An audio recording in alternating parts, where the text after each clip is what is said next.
Binabati ko kayong lahat. Tawagin niyo akong Henry. At ako ay 38 taong gulang na ngayon. Halos lahat sa ating mga naniniwala sa mga kababalagan ay alam na yung isang aswang ay panghimpapawid o panlupa. Ngunit yung ibabahagi kong kwento ay tungkol sa isang aswang na nakatira sa mga batuhan sa ilalim ng dagat na kung tawagin sa aming lugar ay Magindara. Bata pa lang ako ay pangingisda na yung ikinabubuhay ng aming pamilya. Hindi man ganun kalaki yung kita, pero hindi naman kami ganong hirap sa pamumuhay noon. Dahil masipag nga yung aking mga magulang. Natawagin po nating Tatay Nono at Nanay Trina. Dalawa lang kaming magkapatid. At ako nga yung panganay sa amin ni Jemuel na hindi rin nalalayo sa aking edad. Dahil 2 taon lang din yung aming pagitan. Pareho kaming nag-aaral sa high school noon ni Jemuel. At kung wala namang eskwela o pasok noon, ay tumutulong kami kay tatay na mangisda sa laot. Dahil 2 naman yung aming bangkang nagagamit. Sa isang baybayin kasi kami nakatira at may mga kalapit na isla, pero pagpasensyahan nyo na kung pipiliin kung hindi na lang po ito banggitin. Dahil dito pa rin kami nakatira ngayon at mahirap na rin maisipan kami ng masama o magkaroon ng hindi magandang konotasyon yung aming lugar. Isang hapon pagkatapos ng aming klase noon ay maaga kaming umuwi ni Jemuel sa bahay upang mag-asikaso dahil mangingisda pa nga kami ng araw na yon bago pa sumapit yung gabi. Pagdating nga namin sa may baybayin noon kung saan namin iniiwan yung aming bangkang ginagamit sa pangingisda, napansin naming wala na nga yung bangkang parating ginagamit ni tatay, na ang ibig sabihin ay pumalaot na rin po ito. Matapos naming makasampa sa may bangka ay umalis na nga kami ni Jemuel at nagsagwa na kami hanggang naroon na nga kami sa pwesto kung saan namin pwedeng ihulog yung lambat. Matapos pa yung ilang minuto ay puro maliliit na isda lamang yung aming nahuli noon. Kaya naman sinubukan naming lumipat ng pwesto at doon ay napatapat nga kami ni Jemuel sa isang malapit na isla at doon kami banda tumigil sa mabatong bahagi ng lugar. At sinubukan naman naming mamingwit. Wala pa sigurong mga 10 minuto ay may kumagat na nga na isdang lapu-lapu sa aming mga pamingwit. At tuwang-tuwa pa kami noon dahil sabay kaming nakadali ng 2 malaking lapu-lapu na siyang maibebenta rin namin sa okay rin naman na presyo. Dahil sa tuwa namin noon sa magkakasunod na huli na mga magagandang klase ng isda ay hindi namin napansin yung oras noon at hindi namin inaasahang abutin na nga kami ng dapit hapon sa aming kinaroroonan. Nung sinabihan ako ni Jemuel na umalis na raw kami at iligpit na yung aming mga gamit, ay dali-dali nga naming hinatak yung mga ito. Ngunit sa aming pagkagulat noon ay may tila kumagat na naman na isda sa aming pangkawil kaya sumigi nga kami sa paghila. Nang sa hindi inaasahan ay may napatid ngang nylon dahil sa lakas ng kapit at paghila ng isang yon. Kaya naman binatak namin ito ng binatak. At laking gulat namin ni Jemuel noon nang tilang may kung sinong humahawak ng lubid at malakas na nakikipaghatakan sa amin noon. Nagtataka man sa kung anumang nilalang yung may gawa noon ay hindi namin masabi dahil medyo nagsisimula na ring dumilim noon. Nang biglang hinila ng kung sino nga yung nylon na tali at dahil sa higpit ng pagkapit namin ni Jemuel, dito ay nahulog nga kaming 2 noon sa tubig. Agaran kong binitawan yung nylon noon upang hindi nga kami madala dahil para bang kami naman yung binibingwit ng kung sino doon. Nagpalingalinga ako nang hindi ko makita si Jemuel na umaahon, kaya muli akong sumisid noon upang hanapin yung aking kapatid. Kahit malamlam yung liwanag dahil sa papadilim na rin, ay naaninag ko naman si Jemuel na tila hirap na hirap kumawala sa taling bumubuhol sa kanyang braso. At unti-unti siyang tinatangay ng humihila sa tali papunta doon sa mabatong bahagi ng isla. Mabuti na lamang at dala ko nga yung maliit na kutsilyong ginagamit ni nanay noon sa pagtiktik ng talaba.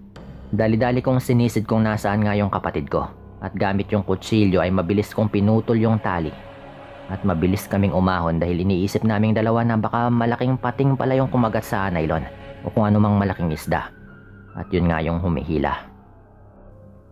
Matapos makasampa ni Jemuel sa bangka ay may kung sinong kumapit sa aking paanan at tila tinatangay ako nito pailalim. Sa takot na kung sino mang may gawa nun ay literal akong nagpanik noon. Kaya nagpumiglas ako noon hanggang sa pinagtatadyakan ko nga yung nilalang hanggang sa muli ako nitong mabitawan. Dahilan upang ako ay makaahon. Mabilis naman akong tilulungan ni Jemwell at isinampas sa bangka. At habang nakaharap nga kami sa malinaw at mabatong parte ng isla, ay doon namin nakita yung isang nilalang na hindi namin maintindihan na parang may buntot. Pero parang katawang tao. Nakalutang sa tubig yung ulo nito at napakapangit ng pagmumuka. At ganun rin po yung amoy. Matatalas yung mga ngipin nito na kanya pang binubuka-buka upang takutin kami ni Jemwell. At napakaitim rin po ng balat nito at payat yung pangangatawan. Nakakatawa mang isipin pero tila isang sirena yung aming nakita. Ngunit hindi yun sirena para sa kalaman ng nakikinig sa channel mo. Ang tawag po dito sa aming lugar ay Magindara o aswang ng dagat. Marami na rin kasi kaming insidente ng pangbibiktima ng nilalang na yon. Tulad na lamang ng ninong ko dahil hindi nga siya nakauwi noon sa kanila matapos makitang tumalon sa isang mababaw na spot. At nung na-recover na nga ang kanyang bangkay ay wala na itong dugo. At wala na ring mga lamang loob. Pinaniniwalaan din sa lugar namin na may kakayahan daw yung mga Magindara na magpalit ng anyo bilang isang magandang babae at mang-akit ng mga mangingisdang nais nilang biktimahin. Umaangil-angil pa sa amin ni Jemwell yung Magindara at mukhang sinusubukan kaming gamitan ng itim nitong kapangyarihan ngunit hindi ito tumalab. Dali-dali kaming nagsagwa noon habang nakasunod pa rin po sa amin yung nilalang na iyon na nakaangat lamang yung ulo ng bahagya pero hindi na nga namin sinipat ni Jemwell yon at nagpatuloy lang kami hanggang sa tumigil na ngayon sa pagsunod at tuluyan na ring umalis. Ilang saglit lamang yung nakaranang maramdaman ko na may kumikirot sa aking mga binti. At nang aking tignan ay kitang-kita ko yung napakaraming gasgas na tila ba mga kalmot mula sa matatalas at mahahabang kuko ng Magindara. Kaya naman nang makarating nga kami sa bahay, agad rin naman namin itong inasikaso at nilinis upang hindi na rin maimpeksyon. Sinabi ko nga kay tatay at nanay noon kung ano nga bang nangyari nung gabing yon. Pero nag-alangan yung mga itong maniwala. At katunayan, natuwa lamang sila dahil marami kaming mga huling isda. Hindi ko rin naman sila masisi noon dahil mahirap rin talagang paniwalaan. Mabilis na lumipas yung mga araw noon at napansin ko yung tila kakaibang pagkilos ng nakababata kong kapatid na si Jemwell. Mabilis rin yung kanyang pangangayayat sa hindi rin namin malamang dahilan. Pero tuwing tatanungin namin ito ay wala naman siyang matinong may sagot. Dahil tuloy-tuloy nga sa pagpayat itong si Jemwell, ay dinala na nga namin ito sa ospital dahil inakala namin na may malubha itong sakit. Ngunit nang may mga isinagawang mga test dito, ay wala namang makitang mali yung doktor. Kaya ganun na lang yung aming pagtataka kung napano nga ba ito. Dahil doon ay parati na lang siyang naroon sa bahay, kasama yung nanay ko. Dahil hindi na nga siya pinapayagang mangisda kasama ako at ni tatay. Isang hapon ay nakasalubong namin si Manong Gani, isa nga sa mga matatandang mangingisda sa aming lugar. Agaran kaming binati nito at nagwentuhan nga sila ng kaunti ni tatay. Bigla akong napatingin noon nang marinig ko yung tungkol kay Jemwell na pareho naming ikinagulat ni Tatay Nono. Ayon kay Manong Gani, nung mga nakaraang gabi daw ay nakikita niyang lumalabas si Jemwell at naglalakad daw ito sa may baybay na tila wala sa kanyang sarili. Nang tanungin naman ni tatay kung paanong wala sa kanyang sarili, ay naikwento niyang sinubukan daw niyang batiin si Jemwell. Ngunit laking pagtataka raw niya at wala man lang itong reaksyon at nakanganga lamang daw ito at nilampasan lang siya. Sinubukan daw niyang sundan kung saan nga ba ito magpupunta. Ngunit lumusong daw ito sa tubig at animoy kinakausap doon yung kung sino. Dahil sa mga revelasyon at narinig namin kay Manong Gani, ay dito na nga ako napilitang magtapat kay tatay noon. At ikwento ko pa yung ibang detalye kung paano kami nakatagpo ng isang Magindara sa mabatong isla. Nung una kasing sinabi namin yon, ay hindi na nga nila pinakinggan at naputol na yung pagkwento ko dahil ayaw nilang maniwala. Nung kinumbinsi ko si tatay at sinabi kong totoo talaga yung aming naranasan, galit na galit siya. Ngunit wala na rin itong nagawa kundi tanggapin yung sitwasyon naming kinasangkutan. Punta natin si Kadani upang sumangguni. Mukhang kinaragahan ng aswang dagat na yon ng sumpa yung kapatid mo. Saad pa nga po nito, kaya imbis na sa bahay kami dumiretso, doon nga kami nagpunta sa bahay ng kilalang manggagamot sa aming lugar. Dinala nga po namin doon si Jemuel at ginamot po ito ni Kadani sa pamamagitan ng paglilinis gamit ng isang orasyon. Pagkatapos ay pinapunta po doon si Jemuel at ginamot po ito ni Kadani sa pamamagitan ng paglinis gamit ng inorasyon ng tubig at pinainom nga ito sa kanya. Akalain mong nakalimang baso ng tubig si Jemuel noon at magkakasunod pa niya itong nilagok na parang walang kahirap-hirap.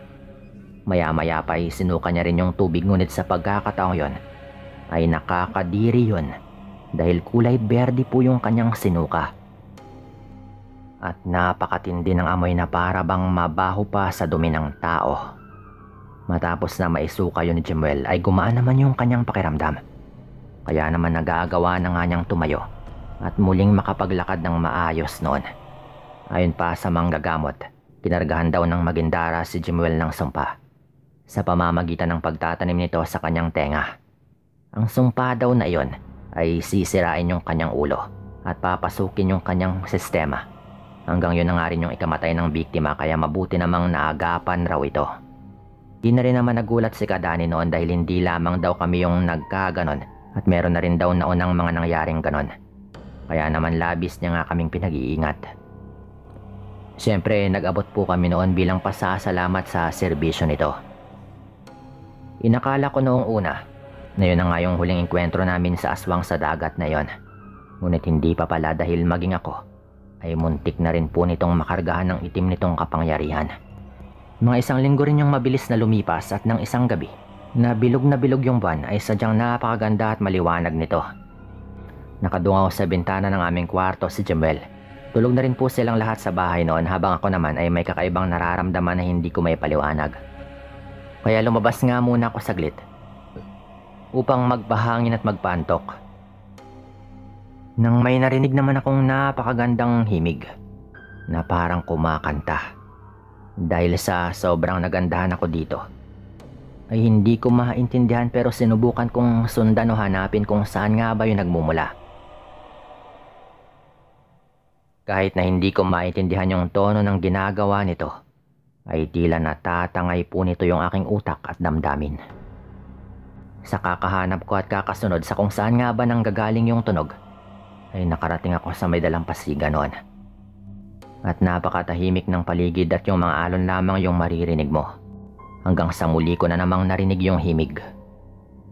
Hindi ko na lang namalaya noon na nakalublob na pala yung aking dalawang paa sa tubig na para bang may kung anong puwersa na nag-uudyok sa akin na gawin yon. Alam ko yung mga nangyayari sa aking paligid, ngunit wala ko sa aking sarili at ang katawan ko ay tila ba nabihag ng napakatamis na tinig na aking naririnig. Nang hanggang siko na nga yung lalim ng tubig, ay may lumitaw na anino at umahon po ito sa tubig kung nasaan ako. Napakaliwanag ng buwan kaya naman kitang-kita ko yung itsura ng isang magandang babae na lumalangoy papaikot sa akin. Habang sa kanyang mga labi nang gagaling yung magandang himig na aking naririnig. Nang kapitan nga nito ako sa magkabilang balikat, ay wala akong nagawa at lalong bumilis yung paglubog ko sa tubig. Hindi ko na malaya na malalim na pala yung aking kinaroroonan. Nung papalubog na nga kaming dalawa sa tubig noon, ay may mga kamay na biglang humatak sa akin at may kung sinong sumabunot sa aking buhok dahilan ng pagbalik ng aking ulirat. Nang matauhan ako, ay nahintakutan ako dahil muli kong nakita yung nilalang na sinasabi nilang aswang dagat o Magindara. Yung kaninang maganda ay napakapangit po ng pagmumukha. Gaya nga ng una naming nakatagpo ni Jemuel. Galit na galit po itong umanga at sinubukan akong pagkakagatin. Pero may magkakasunod pong tumusok sa katawan ng nilalang na parang mga pinatulis na kawayan at tumama po ito sa dibdib at hita ng aswang na iyon. Nasanay hatakin na nga ako pailalim Ngunit hindi nga niya nagawa nung meron sa kanyang sumaksak gamit yung isang itak. Nang matamaan po yung mukha ng nilalang noon, ay dali-dali itong sumisid pa ilalim habang sumisigaw nang nakakapangilabot na para bang sinasabi na hindi pa ito yung huling pagkikita namin. Maya-maya nang makaahon na nga ako, ay hinila ko ni tatay at ni Jimwell noon. Sila pala yung tumulong sa akin at pinagsasaksak yung nilalang. Iyak lamang ng iyak yung nagawa ko noon dahil talagang nagulat ako sa mga nangyari. Laking pasalamat ko sa kanilang dalawa dahil kung hindi nga sila dumating, marahil ay matatangay na ako ng nilalang na yon. Tapos sasabihin na lang na nalunod o kung anumang dahilan. Pero yung totoo, merong kakaibang nilalang na kumuha sa akin. Pagkatapos po nun, dinala rin po ako noon kay Kadani. At tulad ng ginawa niya kay Jimwell, ay sa ganong paraan rin po nito ako ginamot. At magmula po nun ay hindi na muna kami nagpapalaot. Tumigil na po muna kami. Hanggang sa nawala na rin yung mga kwento paglipas ng mga taon. At nabaon na rin sa limot yung mga ganitong pangyayari, pero syempre kami ay hindi namin ito malilimutan. Dito ko na rin po ito tatapusin at maraming salamat po sa inyong lahat.